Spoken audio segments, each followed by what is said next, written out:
Hey, it's Christmas Eve. We're going to do a couple giveaways here shortly with a book and a nice Hogs dress jacket, but we wanted to highlight a few people here on the Hogs Wall of Fame, and there's so many that we could talk about. We just pulled the wall up and just started clicking through and just immediately stop on that one, because these are some great stories we want to share. Right here, private pilot. This is Lorenzo. Lorenzo became a Hogs member like 8 or 10 years ago, and he was learning the English language and working on his private, and we actually edited up or transcribed that and put it in my notebook.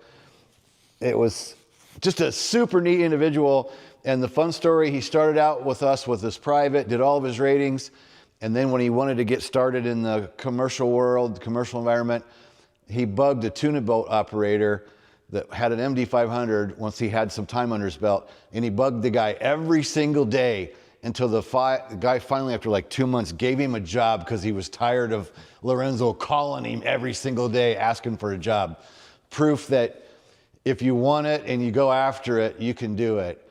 And then we wanted to highlight Gabriel Hernandez. Gabriel came over and visited us, probably 6-7 years ago when we were at our other hangar at our original Hog studio. Spent the afternoon with us, and Gabriel's another one that didn't mind sharing his story of he'd struggled with some drug and alcohol issues or one or the other, and he talked about it openly and the struggles he went through to get a medical and get a start in the business, and he's out there working and has a super success story proving that you can do this no matter what obstacles are ahead of you. You go for it. And then we'll move over here to Todd Ketterman. Todd has been here for he started out as a Pro Pilot member. He bought a Pro Pilot member package with 6 Zooms, and we became friends. I was helping him get through his private. He was down in Florida. Then he came up here and did his commercial with us, did his CFI with us. Now he's coming back to plan to do some guest instructing. And Todd is also behind our corporate event that we had. And I should mention that the corporate event we had was a 2-day event where executives came in and we fixed food and they did some of their own corporate activities, and then we gave them all intros in the R44. So that's something that we offer that's a blast. And then over here, Kyle Parrish. Kyle, another fun freaking story. I met Kyle at Heli Expo, we'll say, 5, 6, 7 years ago. And we were all eating, and he came up and he said, "Hey, Kenny, can I bother you for a minute? How can I get a start in the industry?" And he had his private. I think his private, was ready to start working on commercial. And he's like, "I don't want to take forever to get working in the industry. What can I do?" And I'm like, "You just got to study hard, be the best you can be, network," give him all these tips. And a few minutes later, I walked outside and I ran into the guys from Sevier County Choppers, and they go, "Hey, right now we don't have anybody for our program. You know of anybody?" And I'm like, "I know the kid. I know Kyle." So I called Kyle right away. He ran over and met the guys from Sevier County, and in less than 6 months, he went through instrument, commercial, CFI, and CFI 2, and he got his start in the industry, and he's checked in with us over the years. He's out flying in the industry now, and he sent us in several videos after passing check rides. A fun story. So again, we just picked 4 right off the bat. There's tons and tons of stories we could share. So we didn't favor anybody. We just pulled up the PowerPoint, started rolling through and go, who do we want to talk about today on Christmas Eve? So there you go. Super success stories. Everybody had their struggles. So you got Lorenzo that came over and was learning the English language as he starts working on his ratings. And now he's out there flying power line. Everybody wants to do the power line jobs in MD-500. Here's one of the guys doing it. Gabriel, who had to overcome all those issues from his past and has excelled and is out there working in the world. Amazing freaking story. Todd, just a lot of fun, and has had his own struggles along the way. That's why he first became a Pro Pilot member, so I could help him through some of the struggles he had trying to get to that private, and I helped him through those. And again, he came up and did his commercial and CFI.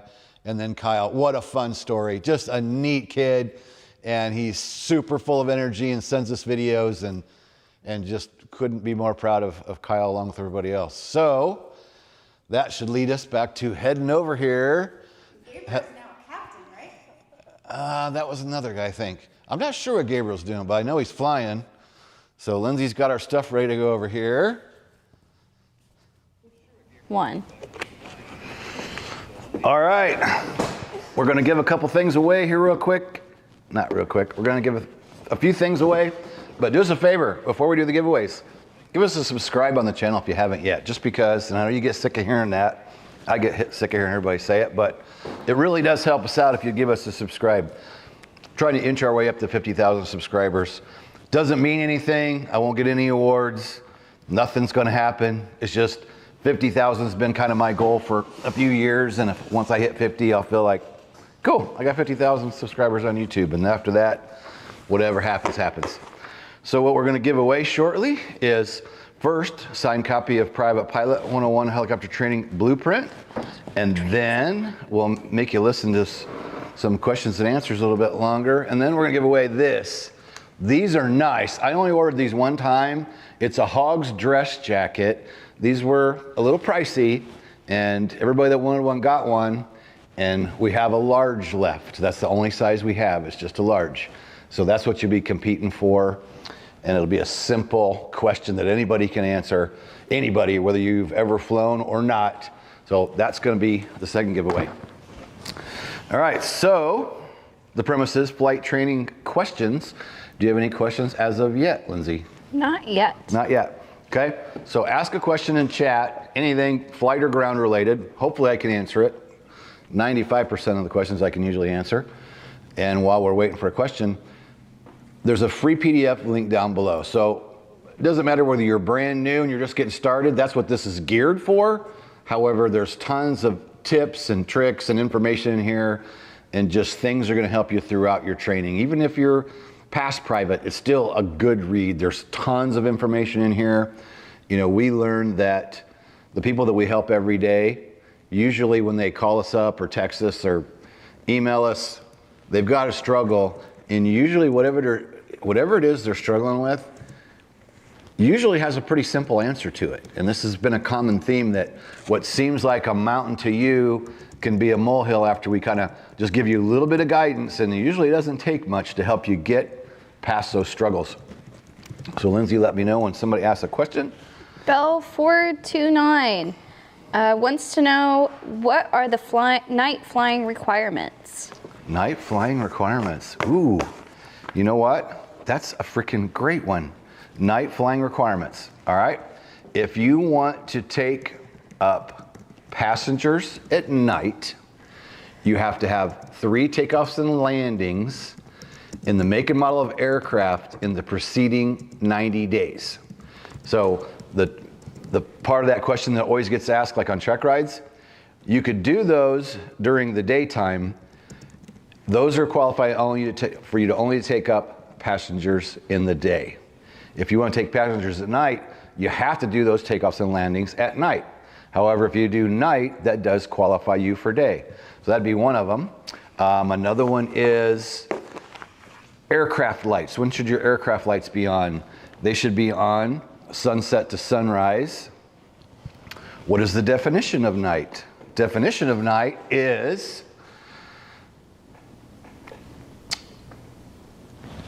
1 hour after the beginning, 1 hour after the end of evening civil twilight to 1 hour before the morning civil twilight, as published in the, people are going to say Farmer's Almanac, in the Air Almanac. Damn it, I need the written test book in front of me.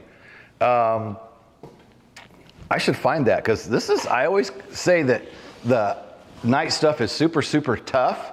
And where's the study guide real quick? Can I find a study guide? I know it's in the beginning. Because this one trips everybody up, and I don't want to tell you wrong. There's got to be a study guide laying around here somewhere.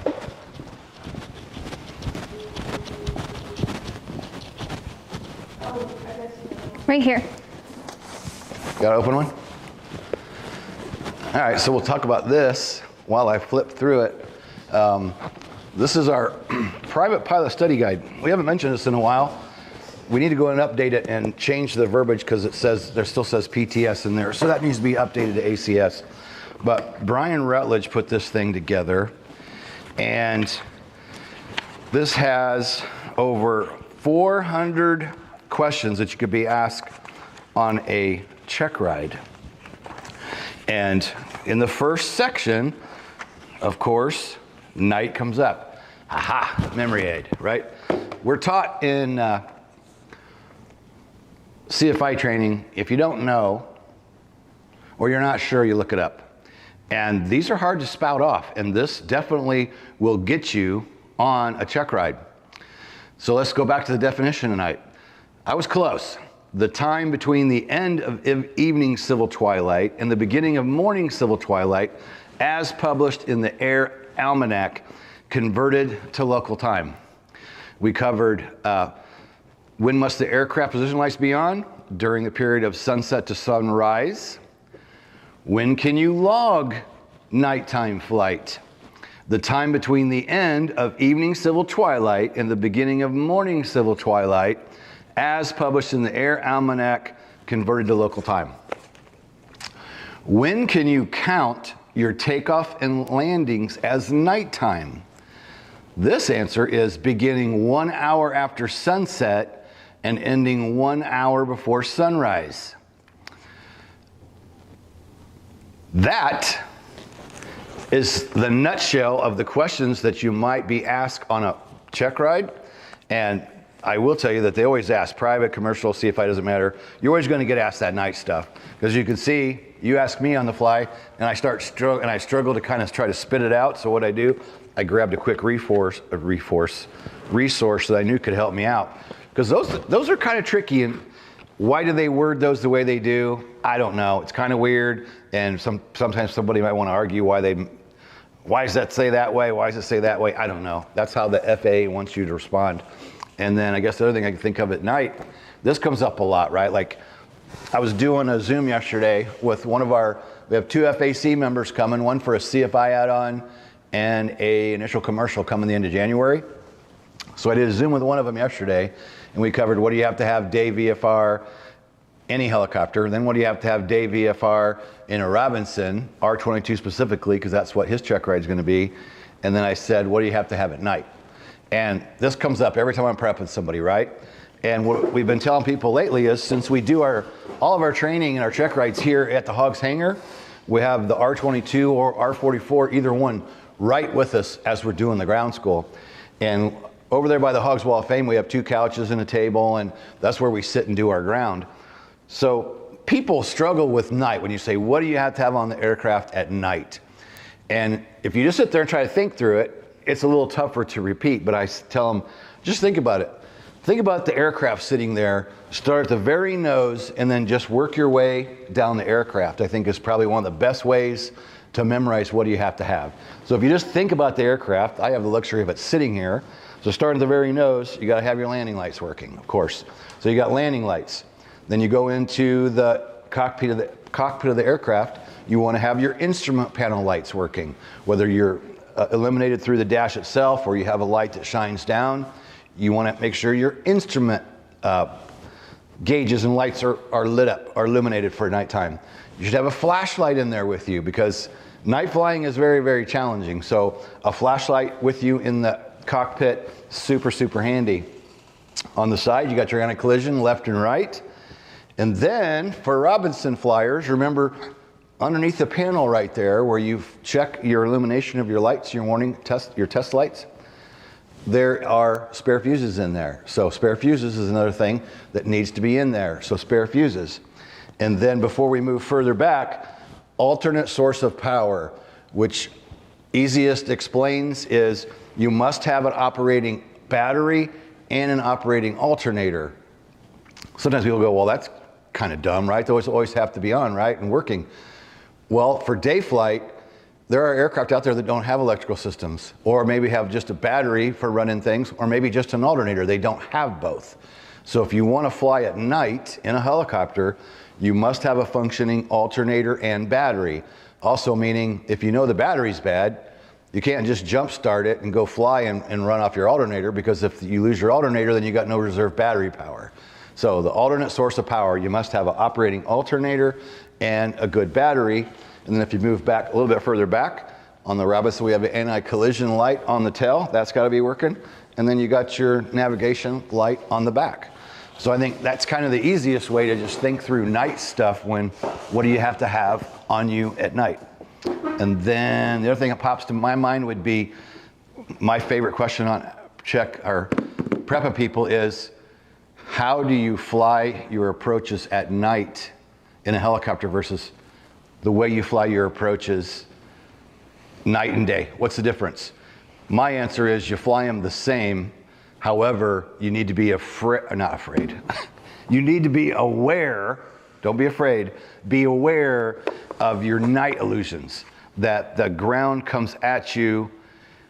How's that work? You can approach the ground faster than it appears, right? You could be closer to the ground than what you think and essentially hit the ground because your sense of how far away is off. So be careful of that going at night. Okay, so you probably already typed in there, email heather@helicopterground.com, and we'll sign that book for you and get it shipped off. Yeah, and that was for Bell 429. And I have a twofer question from Anderson Rose. Okay. They first want to know, would 6 to 8 months be a reasonable time for a high school student to get their private pilot's license? Okay, let me answer that first because I'm a simple Simon. I can only handle, one thing at a time. 6 to 8 months, absolutely that could be done. I would say a good average is probably a year. We've had people that have done it in 3 weeks. We have Johan, one of our superstars, who went through hogs and did all the ground first and got his ground knowledge solid before arriving at the flight school, did his check ride in 3 weeks for private pilot. We have another gentleman who failed a private pilot, used hogs to refresh his memory, and then went back and retested, and he had a pink slip from 27 years prior. So we've seen it done in 3 weeks. We know it's taken 27 years, and you could be anywhere in between there. But 6 to 8 months, I would say, is a very, very doable, especially if he gets started on the ground school and excels in the ground, because here's what happens. People get good at the flying, they're ready to go take the test, but their written test isn't done. Their ground knowledge isn't there yet. So then the training gets delayed, and you got to spend more time and money to kind of keep flying the helicopter as you catch your ground school up. So the key to getting done in 6 to 8 months, sign up for helicopter online ground school and have them start going through that private pilot right away. Okay. The faster you know the knowledge, the better you will be. Okay, and then second part of the question? You might have actually accidentally answered it, but I'll go ahead and read it out loud. Okay. They also want to tack on, how can they maintain their flight experience in hours for 12 months between getting their private pilot license while also going for commercial? Without making you read it again, to go from private's minimum is 40 hours, commercial's 150 hours total. So there's not going to be, shouldn't be a big lag in flight time there or skills, because it's going to take longer to get the flight time than it is to do the studying part of it. So it's 40 hours for private, 150 hours for commercial. So proficiency should be kept during that time that you're flying to get to that 150 hours. And as we always say, if you're going to go commercial, doing that instrument rating in between private and commercial is super smart. Instrument rating you'll need if you go as a professional pilot for a lot of the jobs. Instrument training makes you a better pilot. And while you're doing that instrument training, yes, you're paying for an instructor, but you're also flying those PI, pilot and command hours, towards the commercial that you need, and as you're receiving training. So best thing to do, keep flying, do the instrument training in between private and commercial, and save the dual you'll need for the commercial toward the end of that 150 hours. Nice. And before I go to the next question, I skipped over one thing here. I wanted to thank everybody that tunes in. And it's Christmas Eve. We appreciate people coming in on Christmas Eve because everybody's busy. We're all getting ready to blow out of here and get ready for dinner with our family. So I just want to take a minute to say thank you to everybody that's been following along for almost 14 years with us, or whether you're brand new, first time you've come along to one of our videos, or you've been there since the beginning. We have people that have been watching for 14 years, have been Hogs member for 14 years. So on this Christmas Eve, I wanted to express that to you and I wanted to mention something else. I started watching another YouTuber last night, a guy that does airplane fixed wing stuff. He's an airline pilot. And I was just watching a whole bunch of really super interesting stuff. And the thing that I wanted to mention is, he was talking about how flying is a privilege, right? So once you get to the point that you're flying, whether you're doing dual training or you're soloing or you get your private, remember that this is a privilege, right? And this is a privilege that can be taken away at any time if you don't follow the rules and use good, smart technique and apply yourself and study and be careful in everything that we do. And I also want to mention that the medical is the same thing. And I'm not going to go into it, but I haven't mentioned this. Last March, I wound up in the hospital with high blood pressure and a high heart rate. And I've lived a life I've never really been sick. I've never been on medication. And I haven't had the best diet. And, I've lived the wild lifestyle a good majority of my life. Never sick, so, none of that stuff applies to me. And so I'm not going to preach to you, but the things that we learn about diet and the things that we know that's good for us and the things that we know are bad for us can eventually catch up to you. And I'm doing really, really well, but I'm now on medication and changed my diet and changed a lot of things, and that was all for the good, right? So coming up to the flying is a privilege. That medical is also a privilege too. And we're going to talk about this here in the near future too. I'm not going to talk about it today because it's a lengthy subject, but we need some reform. Everybody talks about reform this, reform that. The FAA needs to do some reform on this medical certificate thing. The FAA has been pretty good to work with over the years in all avenues, but this is one area where this whole medical certificate thing is a problem. And this is one area where we should start kind of screaming and yelling and throwing a temper tantrum if we want to on the way they handle medicals. It's a problem, and something needs to be handled in that area. So remember, flying's a privilege, medical's a privilege. That's all I really want to say on that right now. I just want to tell you that, my accident that I had in 2005 changed my life, changed the way I look at flying, pre-flighting, maintenance, and now my little trip to the ERs made me take a little bit different look at life too. And in turn, this Christmas, I'm a little less stressed, and I'm a little more about just kind of enjoying the holiday and thinking about family and what's important to us in life. We all get wrapped up in social media and got all politics in the world and all the crazy shit that's going on. But you know what? How much of it really does it even matter? And how much time do we waste? I just saw a statistic. 85% of what we worry about will never, ever, ever happen. So 85% of the things we're sitting around worrying about are never going to happen. So why worry about it? All right. So there you go. And I'll mention Santa 40. We have since we're talking about gratitude and being grateful, we've had a sale going on. It's going on until New Year's Day. Santa 40. So 40% off any private, commercial, CFI, instrument, or pro pilot membership. 40% off with the code Santa40 up until New Year's Day. And then real quick, Hogs Pays Me. We have an affiliate program. And we know flight instructors, I lived the life and I know how hard it is in the beginning. You don't have hardly any money to eat. You can hardly pay rent. You're driving a car that's a Honda that was built 30 years ago and you don't have any money. Hogs, Lindsay's over laughing. You're laughing because I didn't say piece of shit like I normally say. I'm laughing because I don't know very many cars that are older than 10 years old on the road anymore. Oh, trust me, flight instructors are driving 30-year-old Hondas, or Nissans or whatever. It's a fact. Well, think about our crew car out here that we use. It's 1996, right? So there's one that that's over 10 years old, that's still on the road. Well, part of the time anyway. So Hogs Pays Me, that's a link down below. If you'd like to earn 50%, we're giving back by letting anybody, you don't even have to be an instructor. We gear this towards instructors and flight schools, because flight schools we know are struggling. Hell, you're trying to make the helicopter payment and trying to make your insurance payment, trying to pay your instructors, trying to pay the office rent, hangar rent, phone line, taxes, blah, blah, blah. So Hogs Pays Me, there's a link down below. You can sign up for it.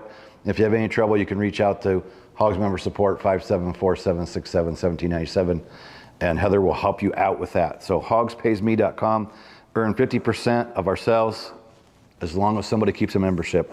That link's down below. All right, a couple more questions before we do the jacket giveaway. Yep. This is coming from Ronald Gilson, and I think you briefly touched on it when you were talking about privileges, but he wants to know what is the best way to reinstate a helicopter CFI that is expired? Aha. There's only one way, and this is a great question actually, because I have to get mine done before the end of the month. I have enough activity in the last 2 years, 24 months, that I can easily go to the FSDO and renew my CFI. However, I got to go clear to Chicago, and I don't know if I want to deal with it or not. So I'm debating here last minute, am I going to do a 16-hour online course, or am I going to go to the FSDO? And I have an answer for you. Twice in my 24 years of teaching, I have let my CFI lapse. And the only way to reinstate your CFI is to go take a check ride. And the way I've done it, both times that I let it lapse, I had to schedule with our local examiner, the one I've been using for 24 years. You schedule the date with the examiner, you go over with the aircraft, you meet the examiner, and you have to sit down and do an oral test, and you have to go out and do a flight test. So it's called a reinstatement check ride. There's no other way to do it. There's no other way, shortcut, or hey, call somebody or get a favor. You can't do it. And once it's expired, the only thing you can do is take a check ride. And I'll give you a little tip on that.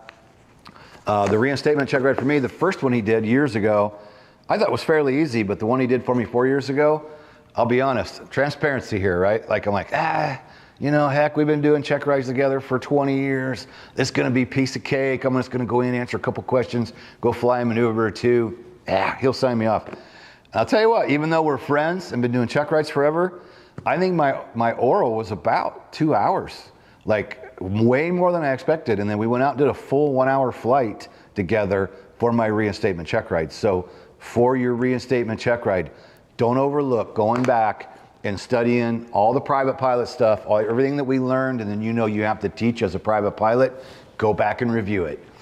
Brian Rutledge had put this together for us.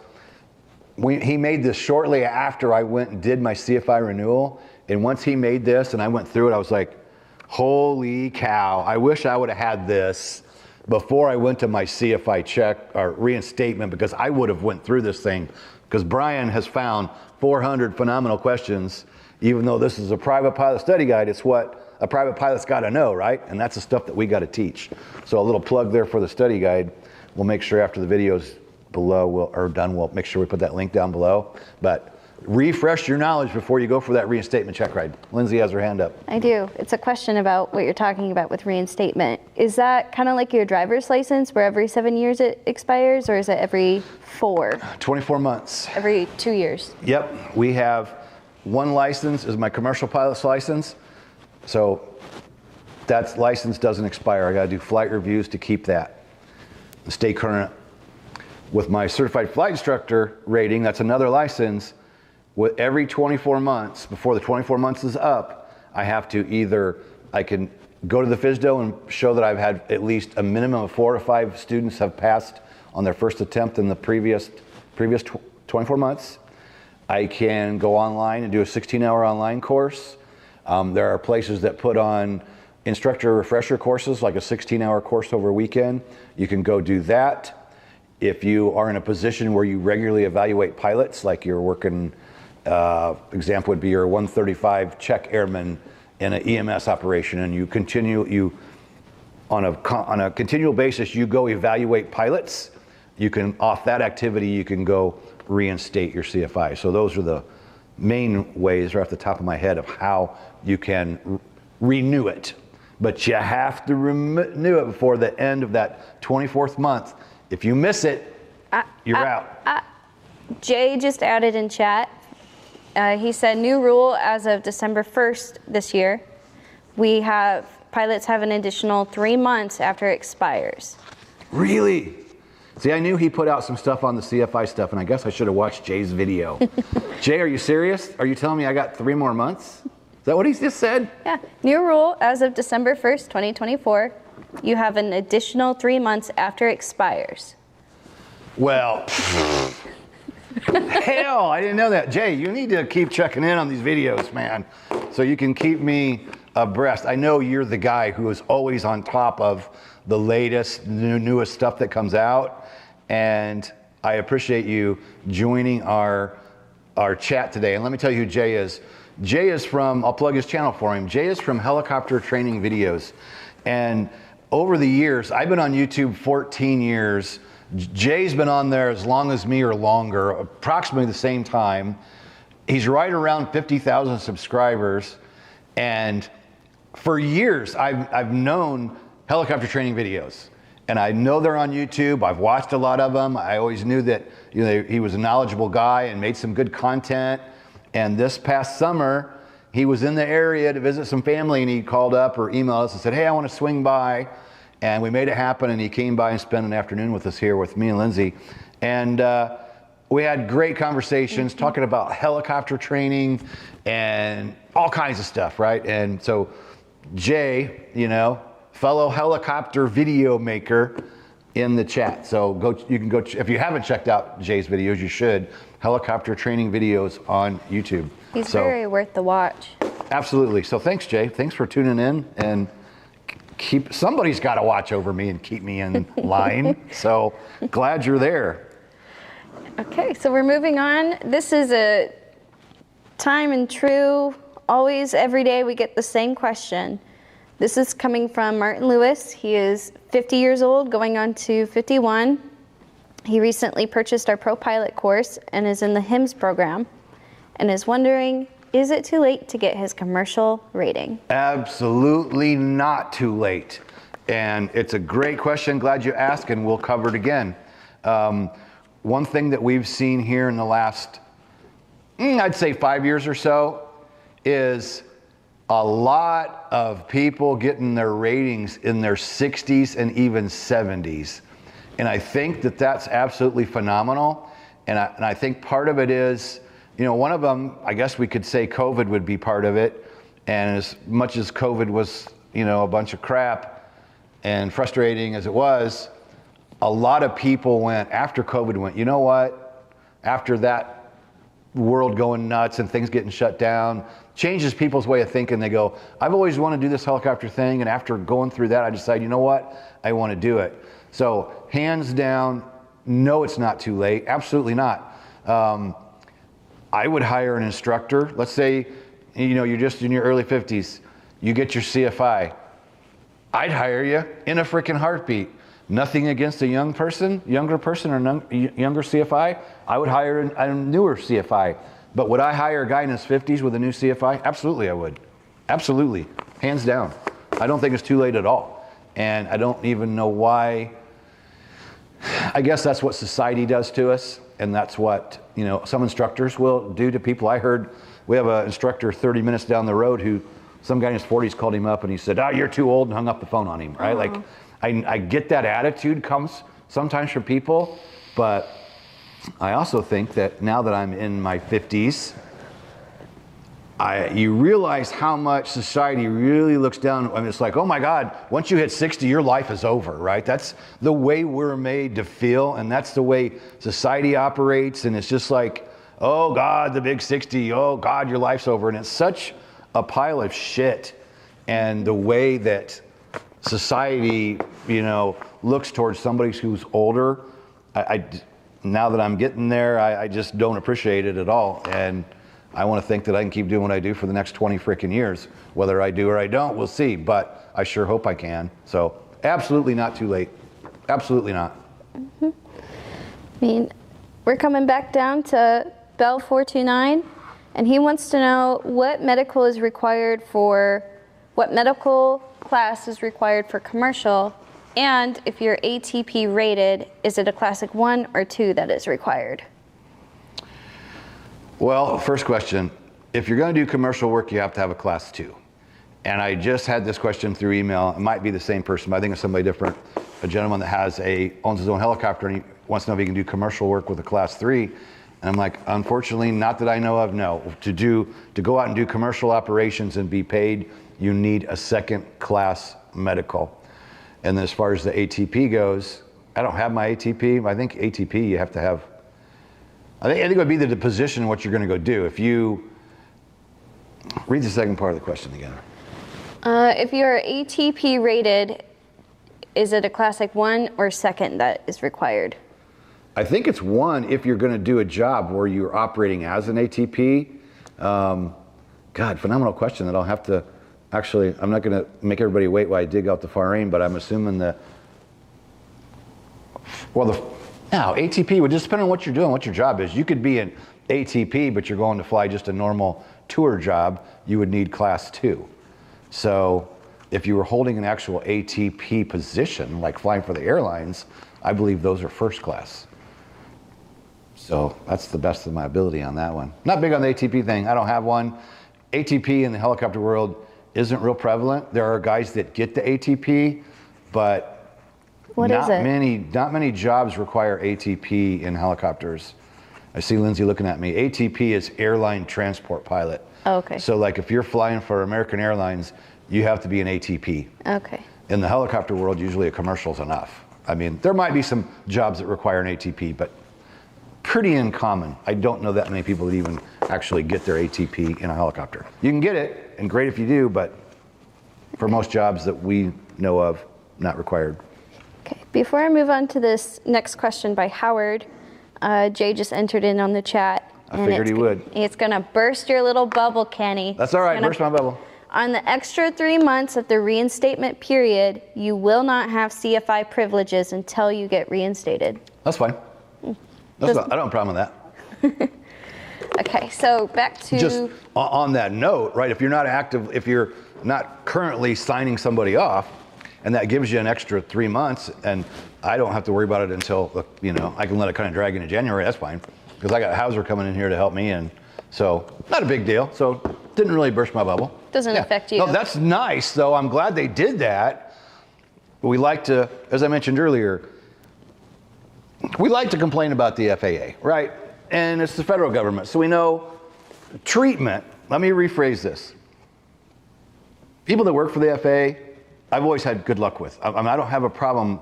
The men and women that I've dealt with for different reasons with the FAA, I think they've always been great to work with.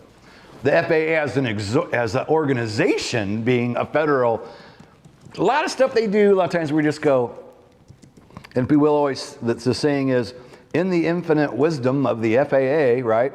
They did this or they did that. I like what they did with the ACS. I gave a plug on that.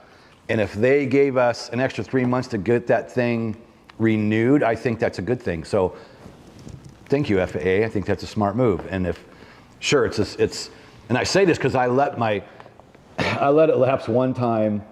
And at that time, we didn't have a helicopter. So I didn't really have to worry about it because I was only doing ground stuff, just making videos. So while I jacked around getting an aircraft made available to me where I could go get freshened up and go take a check ride, it wasn't a problem. And in my case right now, if I can drag this out for a couple more weeks, that's no big deal because we got a couple check rides, but Hauser's doing them and signing them off. So that's nice. I'm glad that there's that opportunity.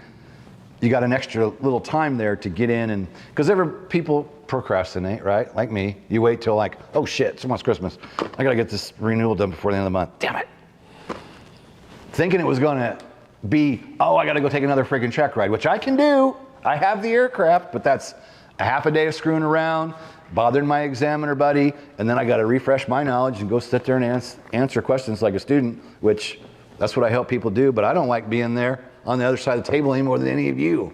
I like to be here helping prep you. I don't want to go sit with the examiner. Unless I absolutely have to. Howard J. Graber. He's a newbie to the helicopter world, and he wants to know, can I get a fixed CSEL and go directly to rotor commercial, or how would that work? I'm a simple Simon, read it to me again a little slower. So I'm thinking fixed SEL, like single engine land. Can I get a fixed single engine land and then move to rotorcraft?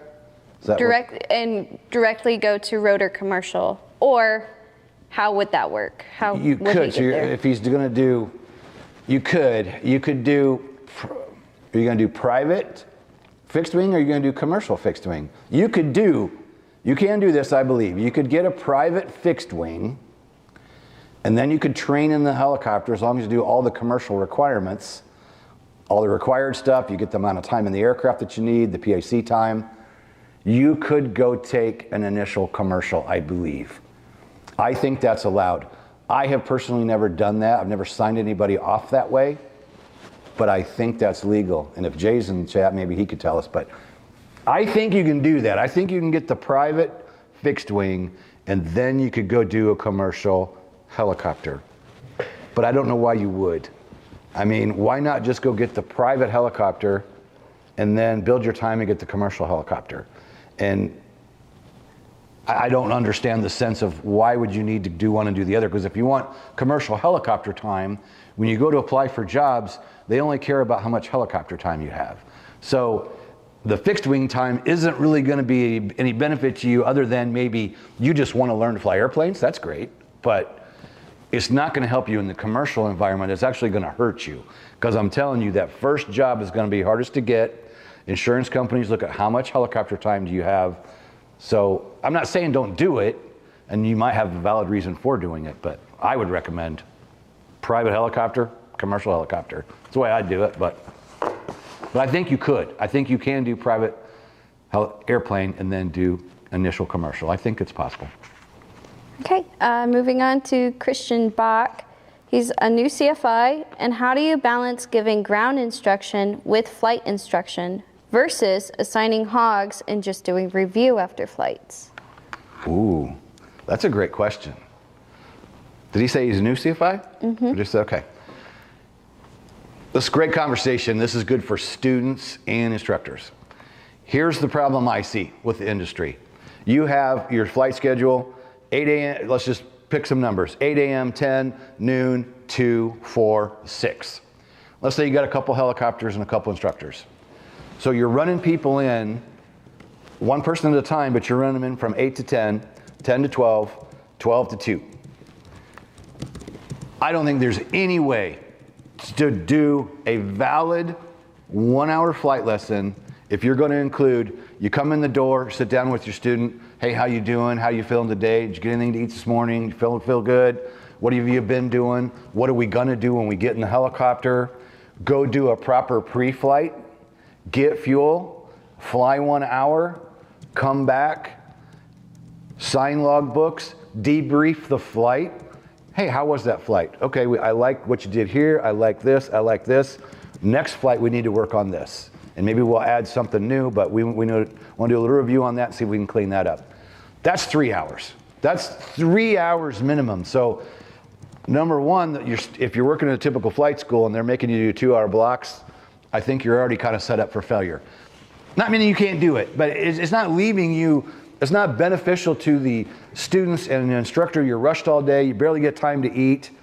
So regardless of whether they're studying on their own or you're doing the ground, if they're using hogs, they can go through hogs 24 hours a day, 7 days a week, iPad, iPhone, mobile app, desktop, laptop. They can go through hogs on their own, and that's what they should be doing. They should simply explain to them, look, you're going to get through the training much faster by the more knowledge you learn in the beginning, right? I can tell you after 24 years of this, the problem is always the ground. Their flying will excel and their ground school would fall behind. You could have them going through hogs, tell them, do 10 minutes a day, 15 minutes a day, a half an hour a day. Do something every day and work through that hogs course, example, private pilot, be going through that as they're doing the training. But I think you as a CFI, trying to do a little bit of ground each time you fly with somebody, because instructors are very apt to somebody walks in the door, and we've had people complain about this just this year. They walk in the door and they're right to the helicopter. There's no pre-flight discussion. Either they go, oh, I already pre-flighted, let's just go. Like, hurry, hurry, hurry. Instructors trying to put time in their logbooks, and I get it. Instructors are trying to move on to their next job. I get it. But if that's all you care about, I don't know how far you're going to get and how fast you're going to get in this industry. You're going to get farther by really helping people and doing a good job and doing it right. Ask him if this is helping at all, if I'm going the direction. But I think there should be a little bit of ground every time you fly with somebody. At minimum, what are we going to do today? And then coming back and debriefing that when you get back. And you can be teaching these subjects, like as you're teaching them, like, hey, before we go out today, I'm going to talk about quick stop. And let's talk about it. And whether you draw on the board or you use the aircraft, sit there and discuss it with them to where they fully understand what is a quick stop, why do we do it, how's it going to look, what am I going to feel, and what are going to be those inputs. You can be covering a lot of ground each day by covering these topics with them as they come in on a day-to-day basis. And again, instructors are guilty. Fly, fly, fly, no ground, rush student through. By taking the time each one, if you have the opportunity to work at a school that will let you do 3 hours so or 3.5 hours for a flight lesson, that would be super, super, super beneficial for you. He said it was Thumbs very, up? yes. Good, good. Okay, so I have a suggested question from Paul G, and then we'll roll into the giveaway. All right. Paul G would like you to explain full landings. Oh, I gotta find it. Full landings, or landings to a full stop. Landing to a full stop. I can do that. Key to a nice approach, and we're gonna say normal landing. He said normal landing to a full stop, okay? Here's the key to every single approach, every single hover auto, every single straight in auto, every quick stop, every maneuver you're ever gonna do, the key is a good setup. So I'm gonna use what I would do in the R44. I'm gonna start an approach at 300 AGL because that's textbook, that's what they tell us. Start your approach at 300 AGL. Before I get to my point that intersects with my landing point, I'm gonna be zero rated descent. I want to be at 300 AGL. I don't want to be climbing. I don't want to be descending. I don't want to be fixing my speed. I want to get all this ready so that, let's say, here's where I have to enter my normal 10-degree approach angle down to the numbers. I'm going to be 300 AGL, 0 rated descent. I like 70 to start the approach. I'm going to be at 72 or 73 because when I get to the point that I'm going to start flying that down, I'm going to go a little bit of aft cyclic, a little bit of down collective, a little bit of right pedal to initiate that approach. And if you don't pull that little bit of aft cyclic, the nose does this. So that starts the game of playing with the RPM, screwing with the collective, screwing with the cyclic, and that's why people do this all the way down to the ground. So the whole key is you get that nice setup, 300 AGL, have your airspeed you want, and then you start flying that approach down to your spot. And you want to remember, collective controls the angle, cyclic controls the speed. It should always look like you're approaching those numbers at the same speed. So if we start at 70, then we're going to go to 65, and then we're going to go to 60, then 50, then 40, then 30, then 20, and then 10, and we're going to be down at our spot. We want to come in nice and slow, control an angle with the collective, cyclic with the speed. Somebody recently said it's the never-ending approach, and I went, I like that. I'm going to steal that.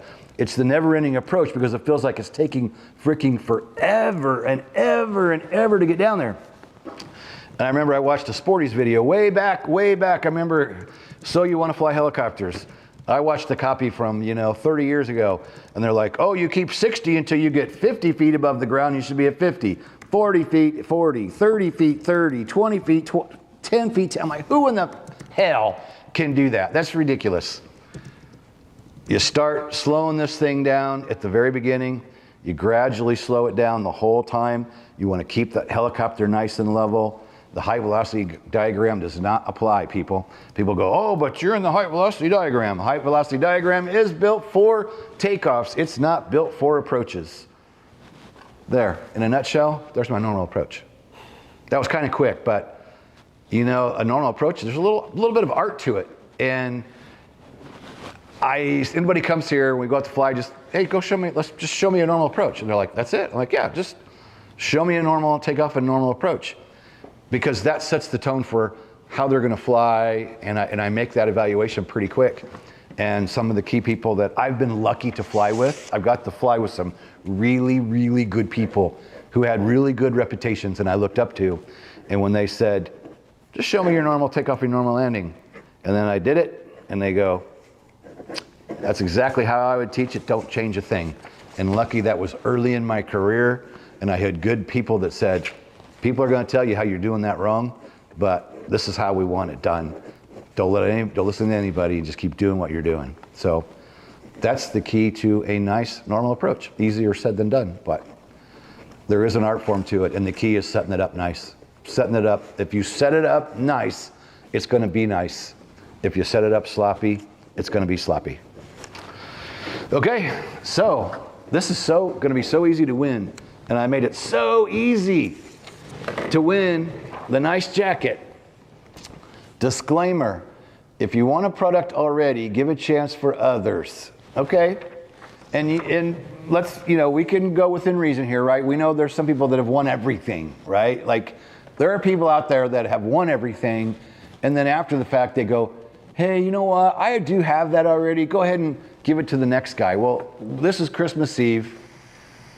If you're somebody who wins a lot of our stuff, we ask you to do us a favor and let somebody else win. We had a guy the other day that won a yearly membership, and the next day he won another yearly membership. It's like, okay, come on. Let somebody else win that. And he did say in chat, that's fine. Give it to somebody else. It's kind of like, fair is fair. So if you have all of our products already, or you've just won everything that we've had to give away in the last week, maybe let some other people win. Okay, so for the super nice, large Hogs jacket, I have one of these. I was wearing them in videos for a long time, and then I just kind of slowly creeped back to my good old sloppy hoodie, just because I'm more comfortable in this. Nice jacket. Jack has one of those. He wears it all the time. It's super comfortable. It's warm. Keeps you insulated from the wind. It's a nice jacket. Oh my God, it is warm. It's amazing. This is one of them jackets that you can't put on inside to keep wearing it because you'll sweat like crazy. And it's not very thick. I probably shouldn't even be giving it away, but it's Christmas Eve. We decided, so we will. So here's the deal. All you have to do is spell correctly 2 words.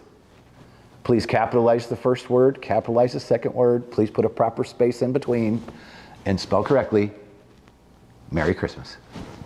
That's it. That's all. That's it. A space, Merry Christmas, capitalize Merry, capitalize Christmas. First one gets the jacket. So enjoy your Christmas. We'll wrap things up here. If there's any other questions, I could answer another 1 or 2, but we know we want to get out of here. Come back tomorrow. There'll be a video. I think we got it set for 5 p.m. and I'll be in chat to do some giveaways. Ronald Gilson. Ronald's the winner. Ronald Gilson is the winner. Awesome. So you want to email Heather at helicopterground.com and give her your shipping address. Tell her you won the Hogs dress large jacket. And tomorrow we're going to give tips for somebody getting into the CFI world and trying to get their first job. We know that this can be difficult, but I think it's like any other job out there, whether you're going to, anything in the world you want to do, there's going to be other people competing for that job, right? Helicopters are no different. So we're going to cover tomorrow just some tips, just simple tips, but things to think about when you're moving forward that can help maybe set you apart from the other pile of resumes that's laying on somebody's desk. You got to find a way to make yourself stick out.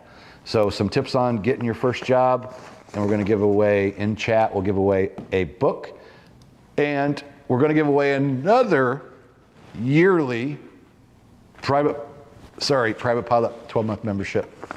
No drinking as of yet. Sorry, that's just I don't know what that was.